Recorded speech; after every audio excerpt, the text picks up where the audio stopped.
Assalamualaikum pemirsa Muslimah Delhi. Embun pagi di Sumatera Utara kini tak lagi bening. Udara yang dulunya menenangkan kini beraroma serbu industri. Di balik papan bertuliskan pembangunan untuk kesejahteraan justru berbanding terbalik dengan realita. Hutannya ditebang, tanahnya dikikis, sungainya dipaksa mengalir di tempat yang tidak seharusnya. Di bawah bayang-bayang pabrik dan janji investasi, kehidupan perlahan menjadi komoditas. Pohon-pohon hilang satu persatu. Sementara di tepian Danau Toba, perempuan adat sendiri memandang hamparan hijau yang telah menjadi abu. Mereka bilang, dulu kami hidup dari tanah itu, tapi sekarang tanah itu yang hidup dari kami. Danau Toba itu indah, tapi di balik keindahannya, perempuan dan generasi kehilangan ruang hidup. Disitulah kita harus bertanya kembali, apa arti pembangunan jika alam dan manusia dikorbankan bersamanya? Apakah pembangunan yang dijanjikan itu benar-benar untuk rakyat? Atau hanya segelintir perusahaan yang menjadikan bumi sebagai pabrik keuntungan? Selengkapnya Muslimah Delhi bersama Ibu Asmaul Husna sebagai aktivis politik muslimah di Sumatera Utara.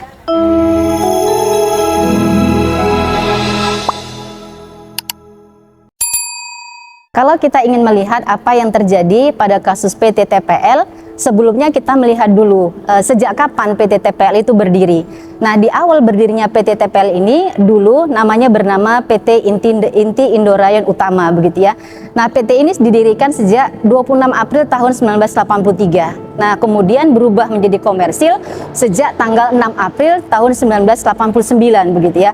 Maka kita lihat PT TPL ini ya setelah tadi berubah dari Inti Indorayan Utama menjadi TPL telah beroperasi sekitar lebih kurang 42 tahun begitu ya. Nah, untuk bahan baku dari PT TPL ini tentu membutuhkan pepohonan ataupun hutan tadi begitu ya. Dan di mana didapat? Maka tadi negara memberikan konsensi hutan tanaman industri seluas 185.000 hektar kepada PT TPL. Dan sebelum PT TPL ini hadir di sana, kita bisa melihat dan menyaksikan bahwasanya terlebih dahulu sebenarnya di mana wilayah-wilayah konsensi hutan itu berada, maka di situ sebenarnya warga telah ada sebelumnya, yang mereka itu telah hidup bahkan ratusan tahun, ada berpuluh-puluh generasi begitu ya, bahkan ada yang sudah 11 generasi, lebih dari 250 tahun mereka tinggal di sana, dan mereka merasa itu adalah milik mereka. Maka ketika mereka sudah tinggal di sana ratusan tahun begitu ya, datanglah PT TPL, maka kemudian mereka menganggap apa yang dilakukan PT TPL ini telah mengambil tanah-tanah mereka. Maka terjadilah yang namanya konflik agraria, perampasan lahan warga oleh PT TPL begitu ya. Nah, kemudian apa yang terjadi? Ya, kita melihat ketika PT TPL ini beroperasi, mereka tadi mengambil tanah adat, tanah milik warga, mereka menanaminya dengan hutan eukaliptus. Nah, kemudian kan mereka mengolahnya menjadi bubur kertas begitu ya. Nah, kemudian apa yang terjadi? Hutan-hutan di sana itu menjadi gundul. Nah, sehingga rakyat merasa ketika tadi sudahlah kebun-kebun mereka diambil, tanah-tanah mereka diambil dengan paksa, kemudian akhirnya mereka itu mendapatkan dampak kerusakan semata ya. Meskipun kita tahu begitu ya, di PT TPL itu begitu banyak, memang hampir ribuan orang yang menjadi para pekerja di sana begitu ya. Dan berarti kan mereka memberikan peluang pekerjaan kepada tamatan-tamatan perguruan tinggi. Namun di balik semua itu, ketika mereka di satu sisi memberikan pekerjaan kepada para sarjana tadi, tapi di satu sisi ternyata mereka telah mengambil hak lahan dari rakyat yang ada yang tinggal di sana. Dan kemudian apa? Setelah hutan-hutan mereka gundul, maka kemudian yang mereka dapatkan itu adalah kerusakan lingkungan. Ya, ketika mereka mengolah pohon-pohon tadi menjadi bubur kertas, yang dikeluarkan dari pabrik-pabrik itu adalah klorin ya, yang itu akan mengotori udara. Bahkan ketika tadi PT TPL terus beroperasi, selain mereka mengakibatkan pencemaran udara karena klorin, kemudian juga rakyat di sana itu kehilangan sumber mata pencahariannya, karena kemudian hutan gundul itu mereka juga sulit mendapatkan sumber air bersih begitu ya. Nah, ketika terjadi konflik antara warga kemudian juga PT TPL, kita bisa melihat apa yang semestinya dilakukan oleh penguasa begitu ya.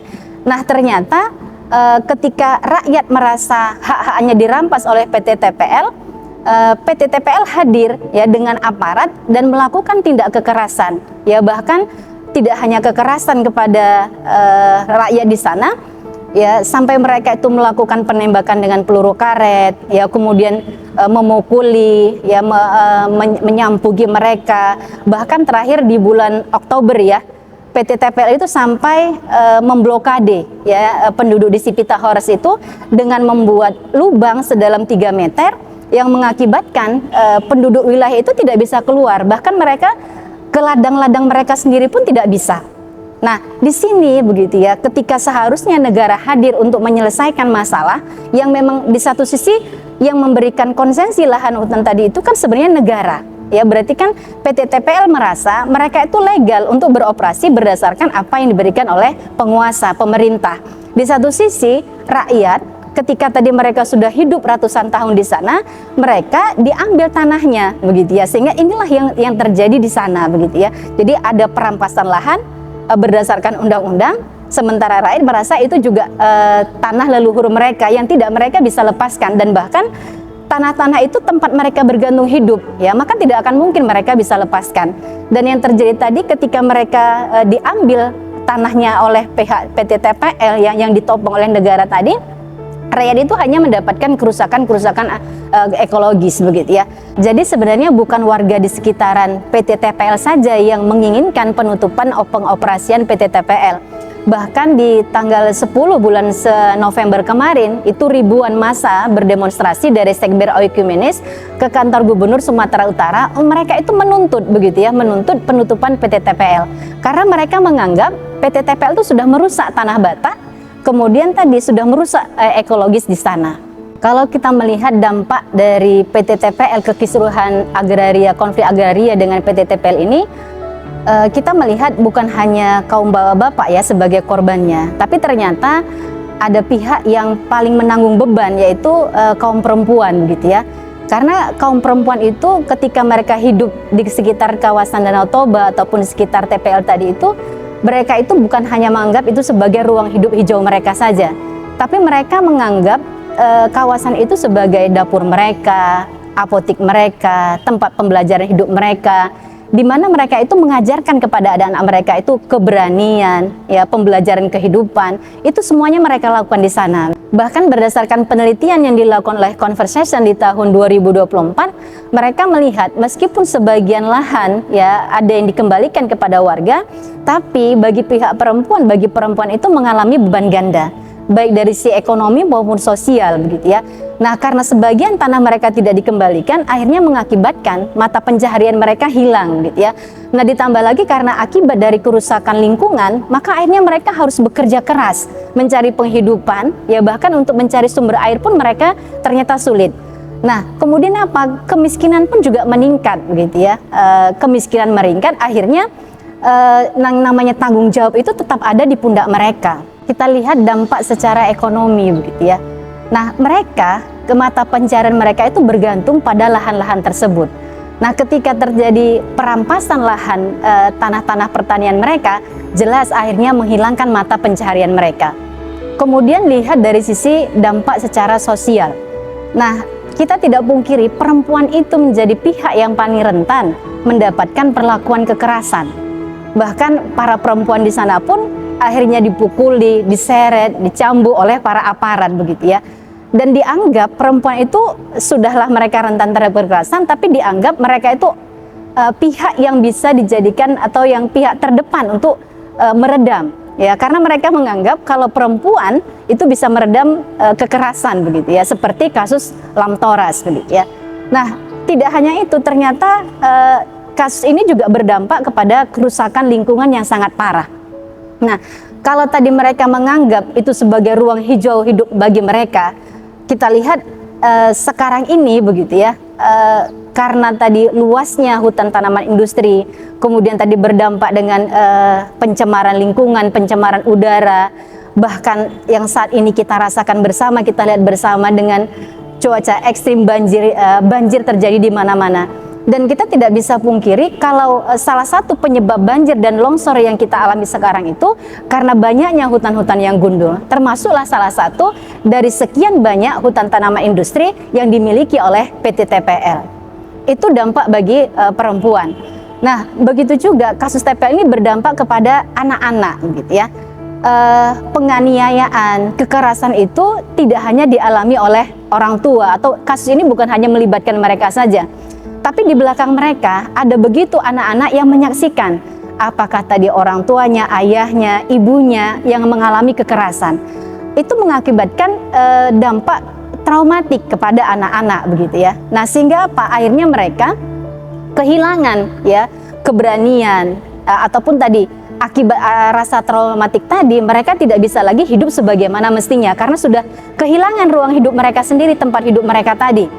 Nah, ditambah lagi karena akibat kerusakan juga karena gundulnya hutan-hutan di sana, mereka itu kehilangan tempat mereka bermain yang semestinya mereka itu bisa hidup bahagia, ya mungkin bisa bermain di air di sana yang masih bersih. Tapi sekarang mereka sulit untuk mencari tempat bermain. Dan jelas ketika tadi mata pencaharian orang tua mereka hilang, maka akhirnya mengakibatkan kepada mereka ya kekurangan gizi, bahkan ada beberapa di antara mereka itu yang mengalami stunting. Di sisi lain, dampak pembangunan wisata di seputaran Danau Toba kepada anak-anak ya disinyalir di sana itu anak-anak menjadi korban eksploitasi sosial. Berdasarkan apa yang disampaikan oleh Komnas Perempuan dan Anak, anak-anak di seputaran Danau Toba menjadi korban baik eksploitasi seksual maupun perdagangan anak. Negara semestinya menjadi pelindung bagi rakyatnya, bagi warga negaranya. Tapi kita lihat ternyata tidak demikian. Nah, mengapa? Karena kesalahan yang mendasar yang menyebabkan negara tidak berfungsi kepada yang semestinya karena kesalahan paradigma. Jadi saat ini negara memandang dirinya bukan sebagai pelayan, tetapi apa? Hanya sebagai pihak yang membuat undang-undang atau hanya sebagai pihak yang membuat regulator, begitu ya. Nah, ketika dia telah membuat regulator undang-undang, maka kepengurusan rakyat itu diserahkannya kepada pihak tertentu, bisa pihak swasta atau perusahaan tertentu. Nah, kemudian apa? Kalau kita lihat negara itu ketika tadi membuat undang-undang, nah ternyata isi undang-undang itu semuanya berpihak kepada para pemilik modal. Nah, sehingga yang terjadi pada kasus TPL ini, ya mereka tadi berpihak kepada para pemilik modal dengan memberikan konsensi hutan yang luas tanpa memikirkan dampak kepada rakyatnya. Ketika rakyat menuntut pun malah negara membela para kepentingan para pemilik modal. Seperti Undang-Undang Cipta Kerja, Undang-Undang Minerba, berbagai regulasi terkait dengan investasi yang ternyata semua isi undang-undang itu berpihak kepada para pemilik modal. Jadi saat ini negara kita menerapkan sistem kapitalisme demokrasi neoliberal, gitu ya. Nah, kapitalisme itu kan sebuah sistem yang tidak akan tegak tanpa dukungan dari demokrasi, di mana dari demokrasi itulah menghasilkan para penguasa, ya para penguasa yang kan mereka legitimate, begitu ya, karena merupakan hasil dari pemilihan rakyat, begitu ya. Dan tidak lagi menjadi sebuah rahasia yang namanya para penguasa ketika mereka ingin duduk di tampuk kekuasaan mereka itu ditopang oleh para pengusaha. Nah, akibatnya antara penguasa dan pengusaha ini menciptakan yang namanya sistem pemerintahan korporatokrasi. Antara penguasa dan pengusaha itu merekalah yang berkuasa di negeri ini. Nah, karena mereka yang berkuasa dengan akidahnya yang sekuler, mereka meniadakan yang namanya agama untuk mengatur urusan dalam kehidupan, atau yang lebih populernya itu dikatakan sekuler itu faslud din anil hayah, atau memisahkan agama dari kehidupan. Ketika tidak ada halal dan haram, maka semuanya ya karena tadi menganut sistem kapitalisme, maka siapa saja yang memiliki uang dapat memiliki apa yang dia inginkan. Maka yang namanya lahan itu dianggap sebagai komoditas, hutan yang seharusnya menjadi milik rakyat pun dianggap sebagai komoditas. Maka semua kepentingan yang diakomodir di dalam sistem kapitalis ini adalah kepentingan para pemilik modal. Nah, inilah sebenarnya yang menjadi sumber masalah yang mengakibatkan rakyat itu tidak lagi diriayah oleh negara, karena negara menerapkan sistem kapitalisme demokratik, neoliberal yang bisa menghadirkan keadilan dan kesejahteraan bagi seluruh umat manusia hanyalah sistem Islam. Kemudian Islam juga memandang bahwasanya bumi dan isinya itu adalah milik Allah dan amanah dari Allah. Nah, sehingga apa? Untuk pengelolaan bumi sendiri itu harus sesuai dengan apa yang telah ditetapkan oleh Allah Subhanahu wa taala. Nah, sebagaimana sabda Rasulullah, siapa saja yang mengambil tanah, sejengkal tanah dengan paksa, maka Allah akan mengalungkan 7 lapis bumi ke lehernya. Itu hadis riwayat Bukhari dan Muslim. Nah, maka berdasarkan hadis ini ya, tidak akan ada perampasan lahan sejengkal pun oleh negara, begitu ya. Nah, kemudian bagaimana solusinya agar semua masalah-masalah yang kita hadapi saat ini itu bisa terselesaikan? Maka Islam menawarkan ya dan menetapkan solusi baik terkait dengan kepemilikan maupun pengaturan terhadap peran negara. Maka dari sisi ekonominya terkait dengan kepemilikan, maka Islam memandang yang pertama dalam Islam itu ada kepemilikan individu, di mana yang namanya kepemilikan individu, lahan yang boleh dimiliki individu itu ya akan dilindungi oleh negara dan tidak akan dirampas oleh negara. Nah, kemudian terkait dengan yang kedua kepemilikan umum. Nah, kalau kepemilikan umum ya sebagaimana sabda Rasulullah bahwasanya al-muslimuna asyuraka'u fis salasi, yaitu kala, mal, kala dan nar, ya, di mana kaum muslimin itu berserikat ya terkait dengan apa? Pada 3 hal, yaitu air, padang rumput maupun api. Dan ketika kepemilikan umum ini akan dilihat ada yang bersifat kepemilikan umum yang bisa langsung dinikmati oleh semua orang, maka tidak akan ada yang menghalangi setiap orang itu untuk menikmatinya, memanfaatkannya, seperti pemanfaatan sungai, danau, laut. Tapi kemudian ada kepemilikan umum yang bersifat tidak bisa langsung ya diambil manfaatnya oleh rakyat, begitu ya. Seperti apa? Seperti barang tambang atau tadi juga hutan, begitu ya. Nah, maka barang tambang yang jumlahnya besar, depositnya cukup besar, ini wajib dikelola oleh negara. Maka haram bagi negara mereka menyerahkan kepemilikan itu atau pengelolaannya kepada individu, kepada perusahaan tertentu atau kepada korporasi tertentu, begitu ya. Nah, maka kemudian bagaimana ketika negara mengelolanya itu harus dengan amanah dan optimal ya. Sehingga apa? Hasilnya nanti itu akan dikembalikan kepada rakyat. Dalam bentuk apa? Dalam bentuk pelayanan. Apakah nanti pelayanan pendidikan, pelayanan kesehatan, pelayanan keamanan, yang semua ini merupakan kebutuhan hajat publik, itu ditanggung jawabi oleh negara atau istilahnya digratiskan kepada seluruh rakyatnya. Inilah tadi relevansi terhadap PT TPL. Nah, kita lihat tadi PT TPL itu menguasai ratusan ribu hektar hutan. Yang tadi berdasarkan sabdanya Rasulullah, salah satu yang kaum muslimin itu memilikinya bersama itu adalah hutan. Maka baik hutan yang menjadi konsensi lahan PT TPL, berikut PT TPL-nya seharusnya itu menjadi kepemilikan umum. Nah, berarti apa? Hutannya dikelola oleh negara, berikut juga dengan PT TPL-nya, bukan milik pribadi atau milik perusahaan tertentu. Nah, akhirnya nanti semua yang dihasilkan PT TPL tadi akan dikembalikan kepada rakyat. Nah, lantas bagaimana kalau terjadi yang namanya pelanggaran? Nah, maka Islam atau negara akan menyelesaikan secara adil berdasarkan syariat Islam. Kepada siapa? Baik kepada pengusaha yang merampas, kepada aparat yang zalim, ataupun kepada pihak pelaku kerusakan. Semuanya ini mereka itu akan terkategori mereka pelaku kriminal. Maka Islam akan memberikan hukuman takzir bagi mereka dan ancaman siksa yang sangat berat di yaumil akhir, begitu ya. Kemudian dalam Islam ketika tadi memiliki ya pabrik kertas, begitu ya, karena ini kan sebuah kebutuhan, kita butuh kertas untuk menulis, untuk pembelajaran. Nah, maka negara akan mengelolanya dengan tidak merusak ekologinya, ya, ekologisnya. Meskipun kita akan memiliki kawasan hutan tadi, itu akan diperhitungkan jangan sampai menimbulkan kerusakan lingkungan atau tadi sampai mengakibatkan kegundulan hutan yang bisa berdampak menghantarkan banjir ataupun longsor. Nah, salah satu contoh yang masyhur ya di dalam Islam ketika Islam itu melindungi kepemilikan lahan bagi setiap warga negaranya. Ada satu contoh yang sangat masyhur di masa Khalifah Umar bin Khattab. Pada saat itu yang menjabat sebagai gubernurnya adalah Amr bin As. Beliau bertugas di wilayah Mesir. Nah, di awal-awal Mesir itu ketika ditaklukkan, di sana sudah dibangun masjid. Kemudian masjid itu sudah tidak lagi mampu menampung jumlah kaum muslimin di sana. Maka Amr bin As menginginkan memperluas wilayah masjidnya. Dan di wilayah yang mau diperluas masjid itu, salah satu yang memilikinya adalah seorang Yahudi. Maka kemudian Amr bin As itu bukan merampas, bukan mengambil, tetapi ingin membayari, gitu ya, memberikan kompensasi kepada orang Yahudi tadi. Tapi Yahudi tadi tidak memberikannya kepada Amr bin As.